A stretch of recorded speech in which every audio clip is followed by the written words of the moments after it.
My name is Louise Arbour. I'm the President and CEO of International Crisis Group. We published last week a report entitled War Crimes in Sri Lanka. In that report, we documented very serious allegations regarding the perpetration of war crimes, both by the LTTE and by the government forces in the last 5 months of the brutal war that opposed the government to these Tamil tigers over a period of decades. The last few months of the war were particularly brutal and characterized by crimes perpetrated by both sides of the conflict on civilian populations. We've accumulated credible evidence, certainly sufficient to give reasonable grounds to believe that these crimes were perpetrated with the consent of the highest authorities responsible under the chain of command. These violations of international humanitarian law, the laws and customs of war applicable to all nations, included the deliberate shelling of civilians, of hospitals, clearly in contravention of international law, and the targeting, which appears to be very deliberate, of humanitarian operations.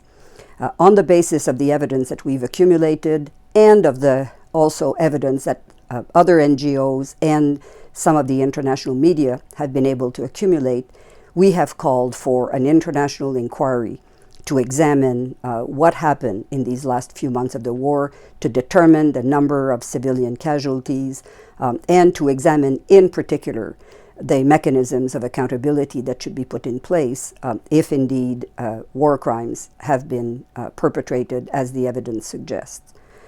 Since we released the report, there's been enormous public interest, media interest. There's been a lot of support, certainly for our call for a further credible, transparent international investigation.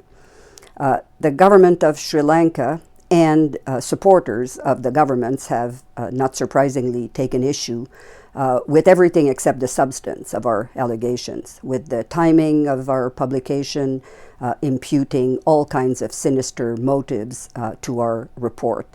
There has yet to be a serious engagement or credible rebuttal of any of the substantive allegations that are contained in the report. Very surprisingly, the government is resisting terribly the idea of an international investigation, purportedly on the basis that this amounts to a form of neo-colonialism. Hardly, I would suggest, a persuasive argument to ensure that a credible narrative is put out both for the people of Sri Lanka and for the international community, documenting what happened in this very dark chapter of their history. This is not only important to ensure that the long-standing culture of impunity in Sri Lanka is reversed, but also to ensure that, in particular, the Tamil population, but the whole population of Sri Lanka, understands and believes the extent to which the Tamil tigers preyed on their own people in these last few months of the war. The narrative put out by the government will never be a credible one, particularly if it continues to prove unable and unwilling to examine its own responsibility.